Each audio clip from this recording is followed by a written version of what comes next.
Hola, bienvenidos a Medical Televisión, esta propuesta familiar que pretende llegar a su casa con información veraz, chequeada. Por ahí decimos en la televisión tradicional encontramos ese espacio propicio para hablar de temas serios. En la inmensidad de las redes por ahí se pierde ese control que podemos tener sobre los contenidos que son realmente importantes para la familia. Les recuerdo que estamos en vivo por la pantalla de Multivisión Federal, en dúplex por la 91.9 desde hace muy poquito tiempo y con muchos oyentes que se van sumando y que van generando feedback con nosotros. Repetimos el domingo a las 2 de la tarde por la pantalla de Multivisión y usted ya sabe, nos encuentra en YouTube, nos encuentra en las redes sociales y también en Twitch para los más chicos de la casa que de pronto están haciendo un trabajo y de paso escuchan Medical Televisión. Hoy con dos temazos porque estamos afrontando una semana con unos calores tremendos y necesitamos hablar de alimentación, cómo nos alimentamos, qué alimentos vamos a elegir por sobre otros, que al calor le vamos a sumar la situación económica que estamos atravesando. Vas al supermercado y todo te subió de un día para el otro y estás como perdido en cómo optimizar esa alimentación para nuestra familia.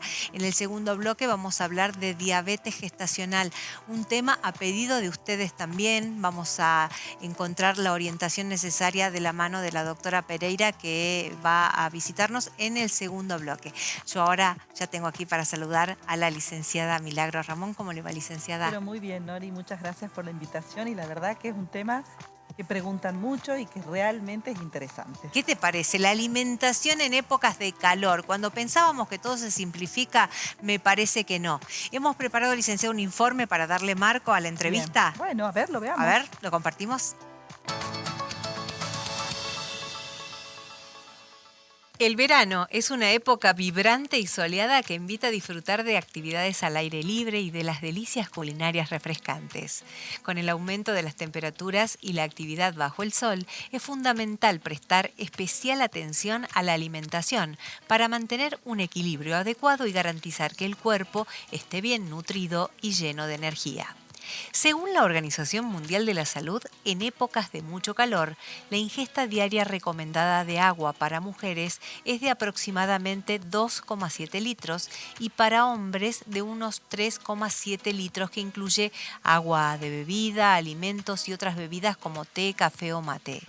Estadísticas de los Centros para el Control y la Prevención de Enfermedades en Estados Unidos indican que el 43% de los adultos no beben suficiente agua durante el día, lo que puede aumentar el peligro de deshidratación en verano debido al calor.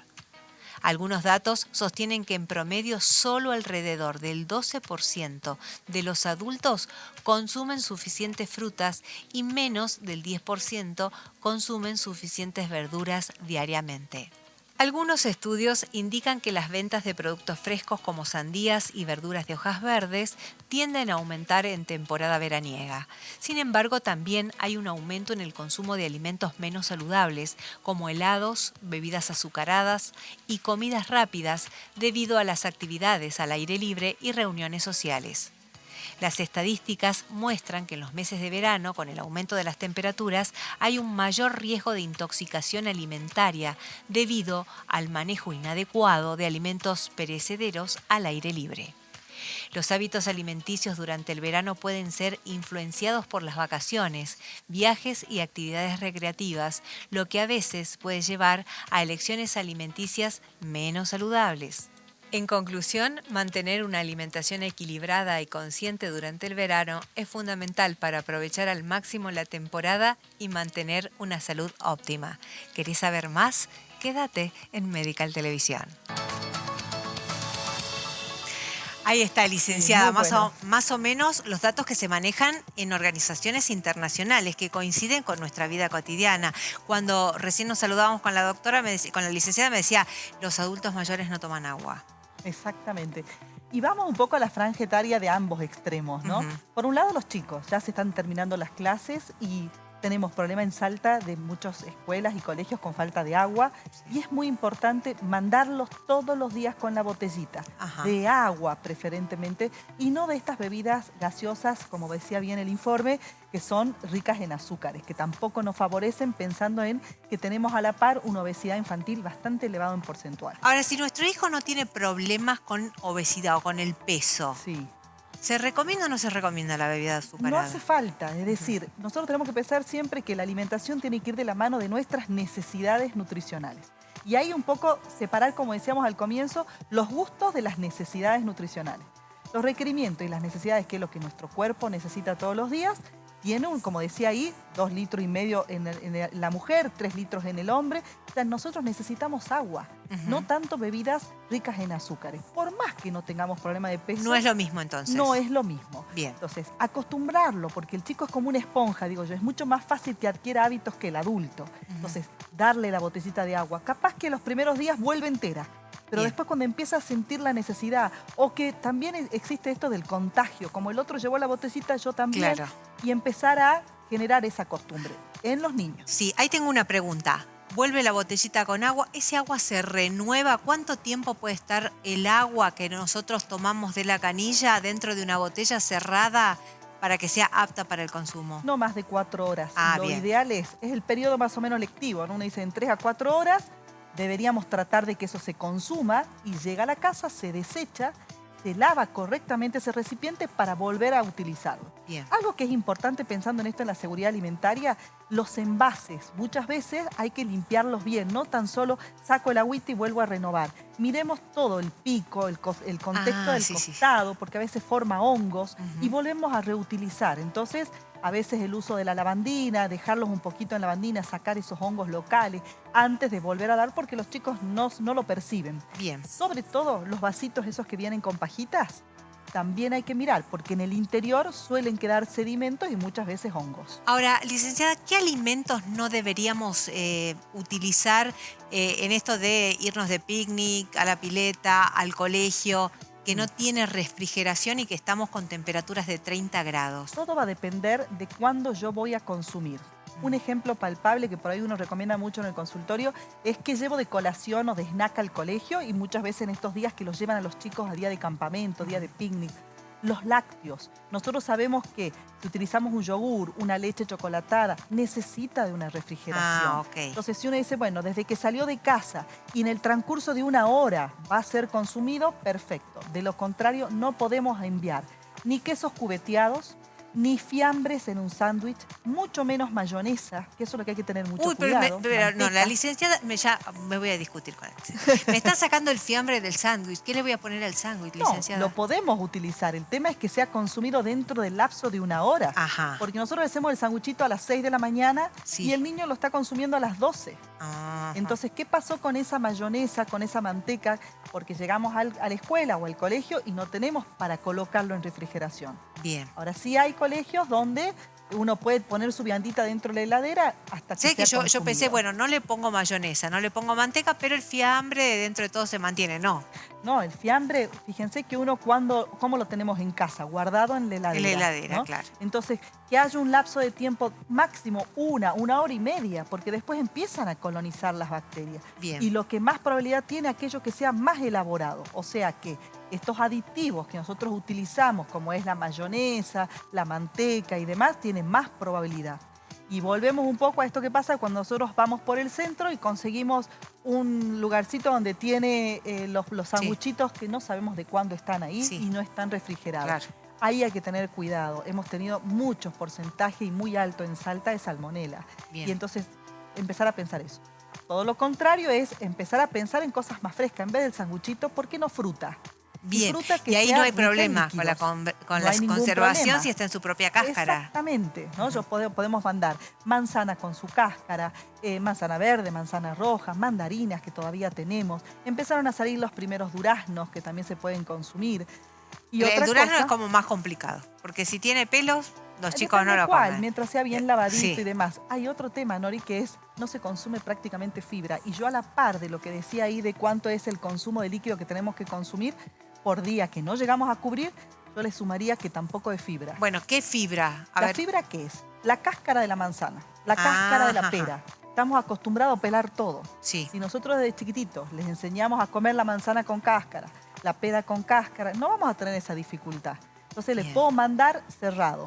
Lo mismo que el tomatito cherry. ¿Sí? No va abierto, porque un tomate que yo pueda partir al mediodía, al mediodía ya está imposible de comer.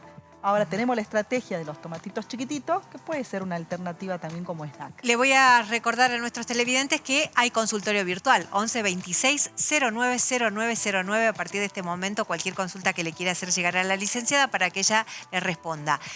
Papa hervida, ¿qué pasa con papa, zanahoria? Si la tengo hervida mucho tiempo, ¿tiene que ser refrigerada o la puedo tener al ambiente o puede ir también...? Bueno, un poco hay que mirar cuál va a ser el destinatario. ¿Por qué te digo esto? Porque si nosotros tenemos, por ejemplo, pacientes diabéticos a los cuales uno dice prohibido la papa, sabemos que ese paciente, si nosotros le enseñamos que una vez a la semana pueda comer una papa hervida, que la haga hervir y luego rápidamente la someta a la heladera, donde se forma lo que se llama almidón resistente y genera menor concentración de azúcares, puede ser una buena estrategia de cambio de temperatura y se la podemos dar fría, que sería lo ideal.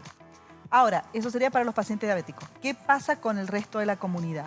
Uno hizo una ensalada de papa el domingo, supongamos, o una ensalada rusa. Lleva papa, lleva zanahoria, la preparamos para el mediodía. Si le pusimos mayonesa, sí o sí tiene que ser consumida dentro de la mañana. No la dejamos a la noche. No la utilizamos para la noche porque ahí viene el otro problema. ¿Cuánto tiempo estuvo afuera y cuándo la sometemos realmente a refrigeración? Porque ojalá terminaríamos de comer e inmediatamente guardamos en la heladera. Eso está un buen tiempo afuera.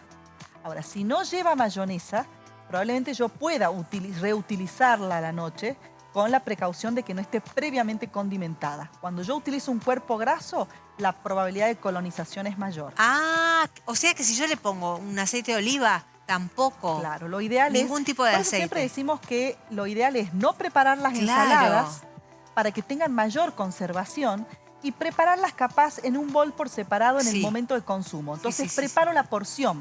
Lo que no se utilizó, ahora que tenemos que mirar la economía, la guardamos para la noche. Bien, ¿sí? Bien. Otra cosa importante, ¿en qué recipiente guardamos en la heladera? No podemos guardar en recipientes metálicos. Entonces, en cajas que sean plásticas con su tapa para evitar la contaminación. ¿Por qué no en recipiente metálico? Los recipientes metálicos, es dañino para la refrigeración, para los equipos. No congelar nunca en un envase metálico de acero inoxidable. Todo es plástico, que sean aptos para la refrigeración. Y por otro lado, tapado siempre para evitar la acumulación de olores y la combinación que de repente yo a la noche quiero volver a comer una papa y tiene el olor a la carne que congelé. ¿Sí? Al mango que está al lado. Exactamente. ¿No? Hay algunos alimentos que tienen como mucha... Sí. Y bueno, eso por un lado. Y por otro lado, que es el motivo por el cual charlábamos, sobre todo al comienzo, hablábamos de la franja etaria. Por un lado los niños y el consumo de líquido. Y vamos a los adultos mayores. El gran problema que tenemos es no tienen sensación de sed. Uno dice, mi mamá no toma líquido, mi papá no me pide agua. No esperar tener sed. La sed ya es un mecanismo de deshidratación. Entonces lo ideal es tratar de ir teniendo como nuestros momentos de consumo de líquido. Que uno antes decía era solamente almuerzo y cena. ¿Por qué no arrancar a la mañana con un vaso de agua primero? En la merienda también, que no sean solamente los momentos del almuerzo y la cena donde uno tiene que incorporar el líquido. Para poder llegar a esa cuantía que dice casi 3,5 litros o 2,5 litros en el caso de la mujer, voy a tener que fraccionarlo a lo largo del día. Bien, ¿sí? Bien. En general, porque no vamos a poder profundizar con todos los temas, ¿qué se recomienda cocinar en tiempos de verano? Bien. Además de las ensaladas crudas que son... Por supuesto, cosas frescas, pero por sobre todo alimentos o preparaciones que ya tengan líquido propio, ¿no? Como primer medida, evitar lo industrializado. Mientras más casero, mejor.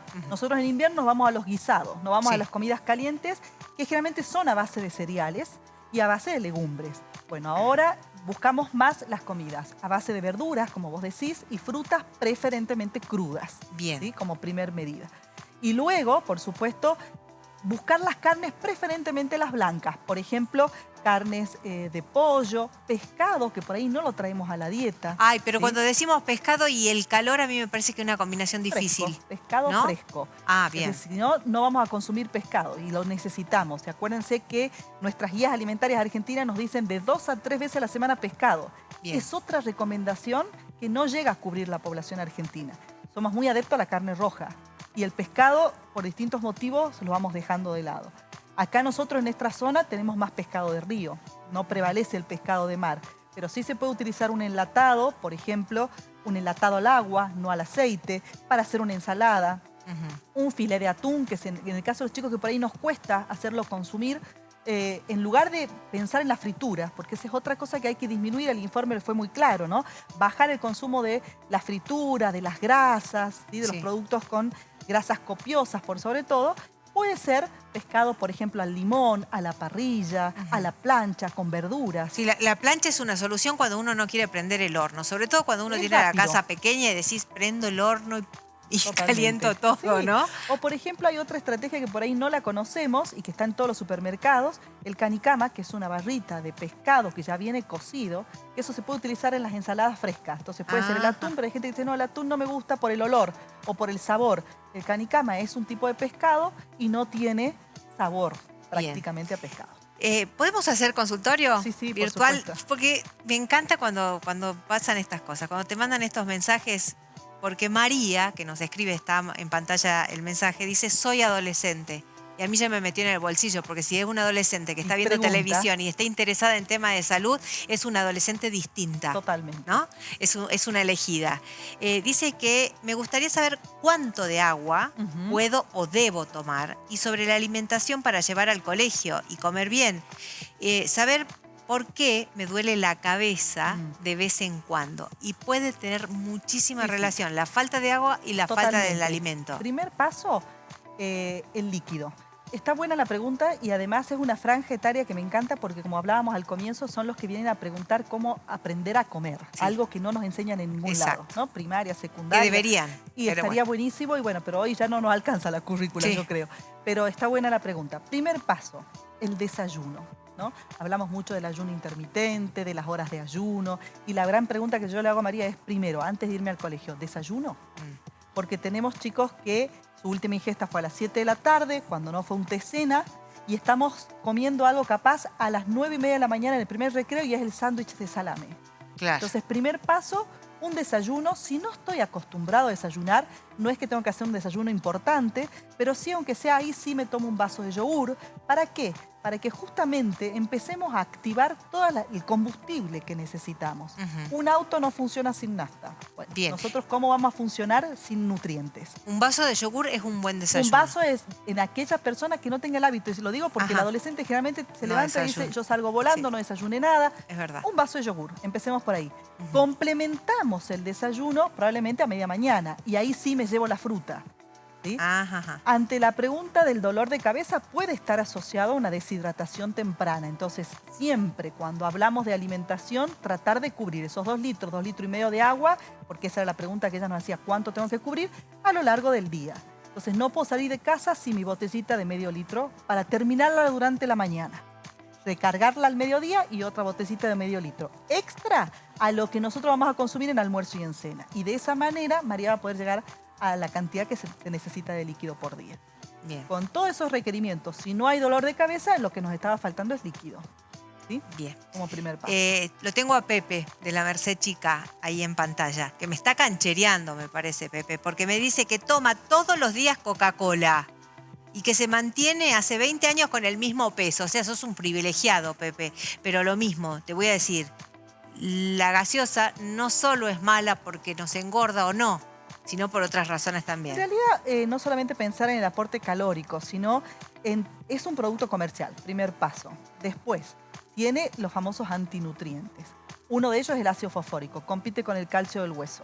Entonces, nosotros consumimos alimentos fuente de calcio y estamos consumiendo las gaseosas, podemos tener un descenso de calcio en el hueso. Bien, usted quiere decir entonces, licenciada, que Pepe, que hace 20 años toma Coca-Cola, se ve que está igual de flaco que siempre, pero que puede estar descalcificado. Claro, no pasa solo por el peso, ¿sí?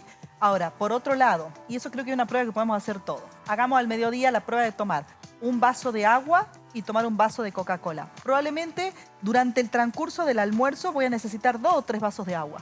La Coca-Cola es como que me limita la cantidad de líquido a consumir. Me tomo uno y es como que no sigo consumiendo más. Además, por supuesto, del gas y todo lo que esto conlleva. Después el otro problema, la cafeína, el aporte de sodio que tiene. Entonces son muchos los factores por los cuales uno no puede recomendar como bebida las bebidas colas o las gaseosas en general. No solo por la concentración de azúcares, sino todo lo que tiene. Si uno mira el etiquetado, fíjense en los diferentes números y códigos que tienen. Son todos los aditivos que tiene la bebida cola. Bien, acá hay alguien que se asustó y dice, consulta, escuche bien, que las personas con diabetes no pueden comer papa. Sí pueden comer papa.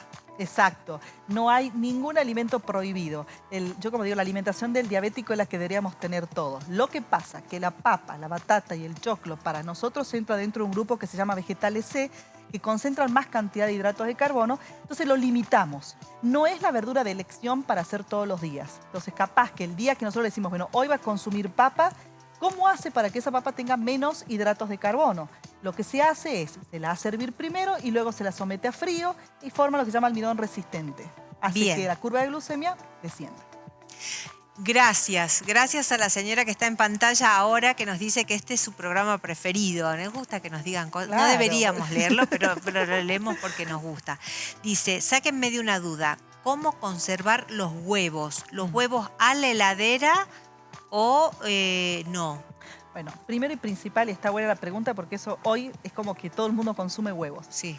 Primero, si compré el maple, lo que tengo que hacer en casa es sacar el maple y desecharlo, porque en el maple vienen insectos. ¿Sí?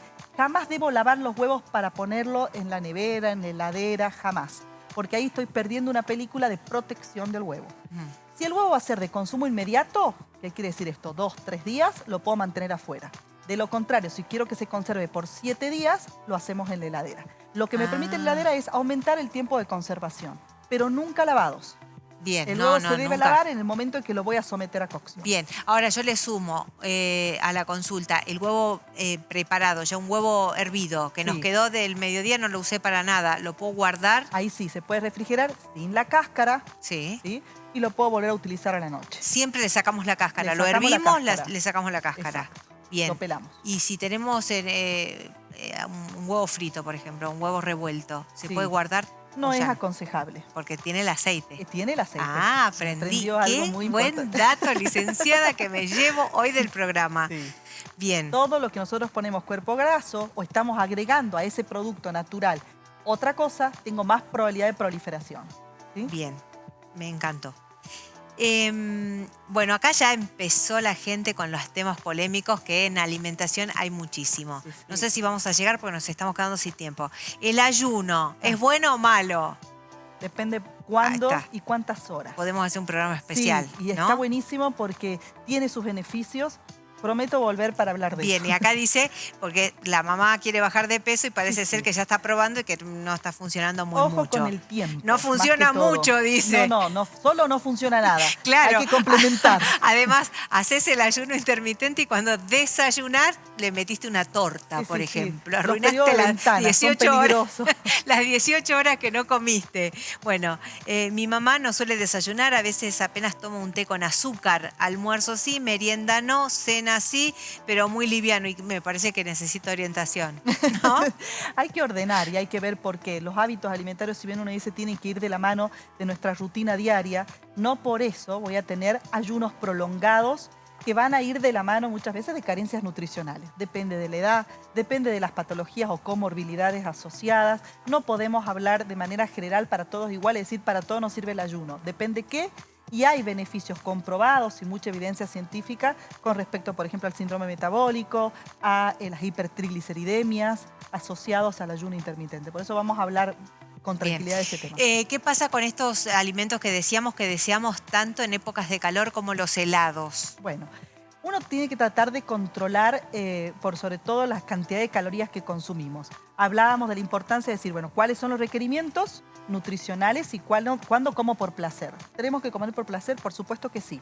pero no puedo comer por placer todos los días, porque en ese momento donde yo estoy dándole todos los días de postre un helado a mi hijo, consumiendo un helado porque es mi preferencia, estoy privando o quitándole la posibilidad a mi organismo de otras cosas, como por ejemplo la fruta, como por ejemplo el yogur. Entonces capaz que el helado será un gusto de fin de semana, un placer social. Bien. En la semana tratar de ordenar, es decir, traer la fruta, los yogures, los licuados, los jugos, que son los que aparte de brindarnos líquido, nos van a dar valor nutricional. Encuentro acá, son muchísimos los mensajes que estamos recibiendo, no vamos a llegar con todos, pero bueno, acá gente preocupada con el precio de algunas cosas. Por ejemplo, carísimos los frutos secos, las castañas, los pistachos, que no entran nunca en precios justos porque la verdad que lo que realmente nos alimenta bien no. Tampoco tiene que ser algo, si bien son modas, ¿no? No es un alimento de primera necesidad.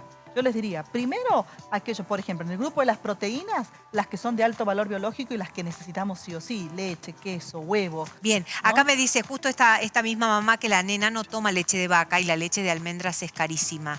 ¿Con qué otra cosa se puede reemplazar la leche de vaca? El tema de las leches vegetales, como la palabra lo dice, son leches vegetales, o mejor dicho, son bebibles, ¿no? Porque el Código Alimentario no nos habla de leche. El hecho de tener el extrusado de ese fruto, color blanquecino, no significa que es una leche que reemplaza la leche de vaca. Ahora hay que ver, si no tolera, ¿por qué no tolera? Porque hay una intolerancia a la lactosa, ese es otro capítulo donde lo que hay que pensar es que la intolerancia viene asociada al azúcar de la leche y hay fórmulas especiales, que son los alimentos funcionales, que ya son libres de lactosa. Podría consumirlo, por ejemplo. Bien. ¿Sí? Bueno, nos hemos quedado sin tiempo. Ya está la doctora Pereira que nos va a hablar de diabetes gestacional, que tiene mucho que ver en cuanto a la alimentación. La vamos a comprometer. Tiene un montón de mensajes. Buenísimo. Pero tiene mensajes preguntando cómo le van a subir de peso. A mí me da mucha envidia cuando yo escucho ¿cómo puedo aumentar de peso? Mire, lo voy a traer a vivir conmigo, le voy a decir acá al señor. Tiene Carlos. Carlos tiene 74 años. Quiere bajar, para el que quiere subir no es tan fácil tampoco. No es fácil, ¿no? Sí, entonces hay que trabajar sobre proteicos, muchas veces sobre la redistribución alimentaria. Bueno, tenemos muchas consultas. ¿Qué hacemos para Navidad? Y me parece que es una buena ocasión para que vuelva la licenciada Ramón nuevamente aquí para contarnos y cómo conservamos los alimentos, que nos van a durar una semana. No, ya me dijo que si le pongo aceite no lo voy a guardar una semana. ¿Por qué vamos a cocinar para una semana? Si somos 10, cocinemos para 10. Primer paso. Es eso. Bueno, muchísimas gracias. Por favor, gracias por haber venido. Los invito al próximo bloque. Tras la pausa hablamos de diabetes gestacional.